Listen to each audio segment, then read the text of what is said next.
This week we're going to work on the song Georgia that you've probably heard many times.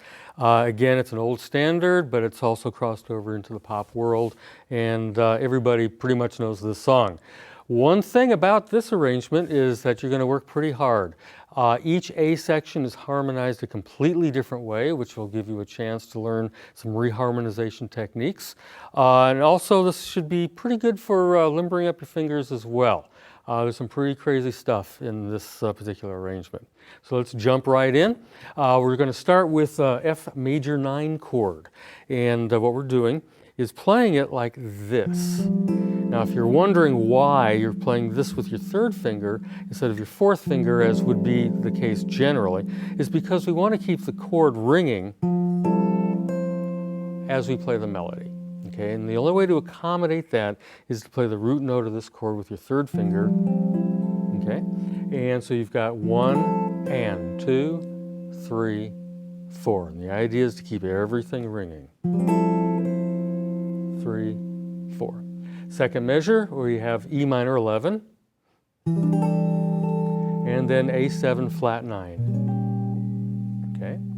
Now in measure 3, you're going to do a few different things here. Start by presetting your fingers on a D minor 7 chord like this, and play just the bass note of the chord. And then follow it with the remainder of the chord, 1, 2, and then on beat 3, you're going to switch to a C minor 9. So far we have 1, 2, 3, 4. Beat 4 is an eighth note, and you're playing an F dominant 7 chord there. And then on the end of 4, you're playing a B flat major 7. Okay? Followed by B diminished and a melody note. So far we have this.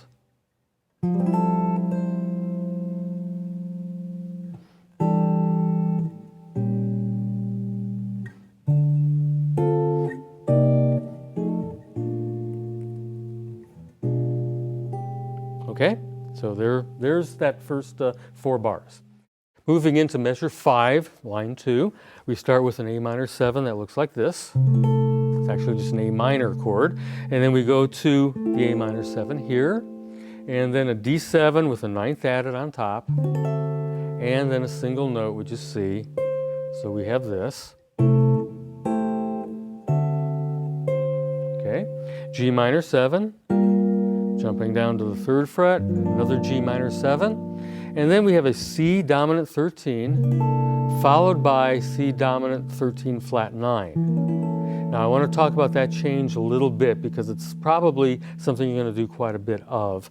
The first chord is a C dominant 13, root, flat 7, 9, 3, and 13. Now to change to the C 13 flat 9, we're going to take this D, which is the 9, and flat it. So you're going to drop that 1 fret, and then you're going to take your finger off the root and put it on the 3rd instead. So you're going from here to there. Okay, really nice move, fairly sophisticated movement harmonically, something you want to apply to other songs. And then we have our turnaround, okay? And this has sort of a it's sort of a quasi walking bass line idea to help move the song along. So we're starting on the A minor 7, that looks like this. And while that chord is ringing, you're going to take your second finger and hit the E at the 12th fret of the bottom string. And then D7 sharp 5. And then with your 4th finger, you're going to reach over and grab that A. So far we have, okay, and then the next measure, G minor 11. And you're going to move your second finger to the D flat, which is going to lead you into the C7 sharp 5. Okay, so that first ending, it's not really first ending, it's just bars 7 and 8. It's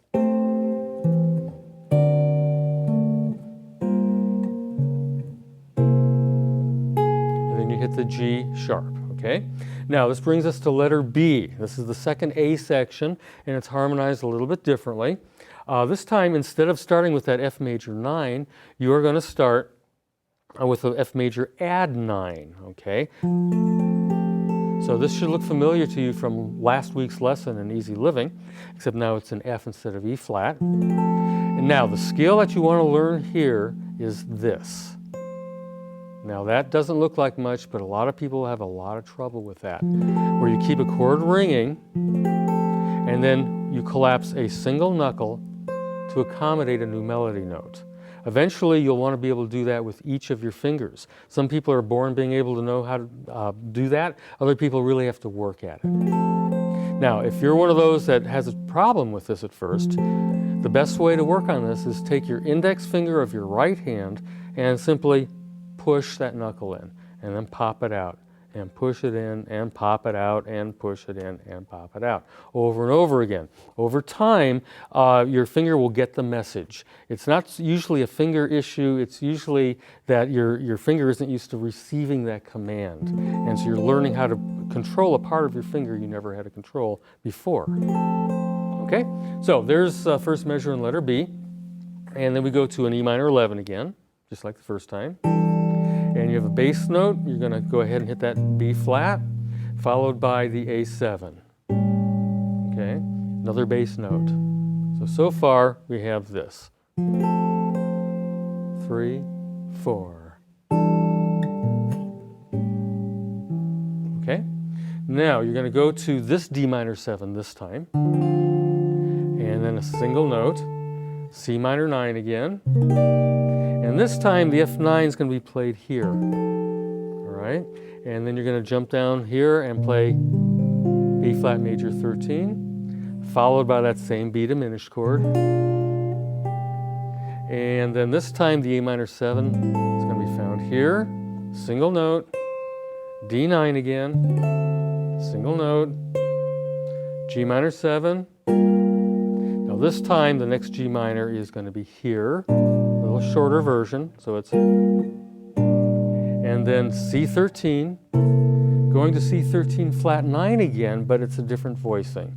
Here's your C13, and to get to the C13 flat 9, all you're going to do, you're going to leave these two fingers where they are and just move your first and second fingers to the C sharp or the D flat and the B flat. So it's,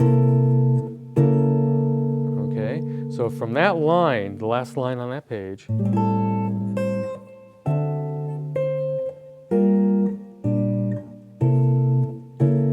and then our second ending, okay?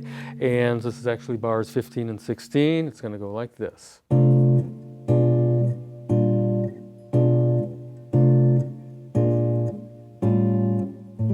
Ending on the A7, because the bridge in the song is going to go to the key of D minor, so this is the 5 chord in D minor.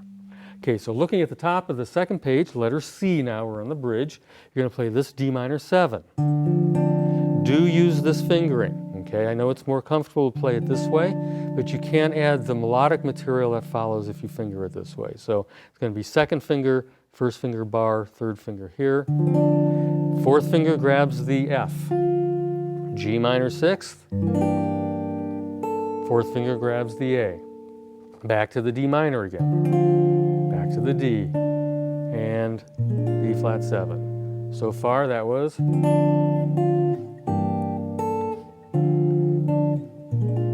Okay, then in the next bar, third bar on that line, back to the D minor, G minor 6, to a D minor 7, to a G7. Pretty straightforward. Now, on the second line on the second page, we start with a little descending line. You're going to start with an octave, 2 Ds, okay, D and D. And then with your second finger, grab the F. Now what you're going to do is lower this D to a D flat and add a G here. So what we have is, okay, and then you're going to hit the A by barring your first finger. Okay, then D minor 7, single note, B half diminished, E11. If you want, you could add your open E to this. It's not written that way, but it sounds pretty good. And then you're going to A minor 7, D7, and then G minor 9. Now, the last chord on the second line of the second page, you want to take all those notes and those eighth notes and put them together into one chord. That gives you this. Okay, and this is a C7, sharp 5, flat 9 chord. And if you take a look at those eighth notes, the first set of eighth notes is the bottom and top notes of the chord, sort of that outside idea. And then you're going to reach in and grab the middle note. So it's, okay, so that measure would just be like that. Okay, now we are on letter D. This is the last 8-bar segment for the A section of the song. And once again, we're starting with this. It's an F major add 9, but a different voicing. A little bit of a stretch, but it's worth it. It's a lovely chord. Now you're going to play the E minor 11 this time here. And then you're going to jump into an E flat 7, flat 5 by doing that.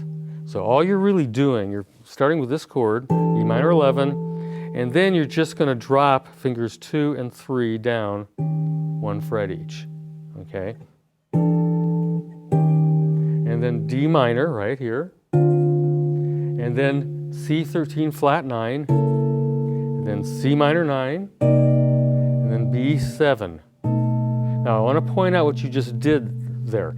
You've actually created a chromatic bass line, which was the idea. We're starting from F, okay, in this case here. Now watch the bass line, E to E flat to D. Now to C13 flat 9. Now to C. Now to B. Okay, so that's a really attractive thing to do whenever you can. Chromatic bass lines work well in chord melody. And now we're going to play the B flat triad here. Now when you get to the D diminished, all you do is take your first finger and move it up 1 fret. Okay, and then you grab the G right here.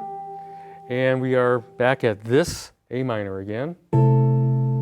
E flat 13, D9, A flat 7, G minor 7, G minor 7. Okay, now this next chord's pretty crazy. This is that Van Epps 5th finger principle again. Okay, so what I'm doing is we're calling this C13 suspended.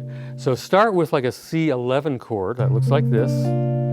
Throw your wrist way out here and then lay your first finger down across the A. It should hit you way back here. For most students, they try and get it here. Never really works. It's way back here. So it looks like this. Okay? So that measure from the G minor, you're going G minor, okay, C13 sus, and then C13 flat 9, and here's our ending, F6, B diminished, G minor 7, A minor 7 sharp 5, G7, F sharp 13, and F major 13. And there's the song. Work on that, and then when you come back in the next segment, we will talk about shading on this song as well.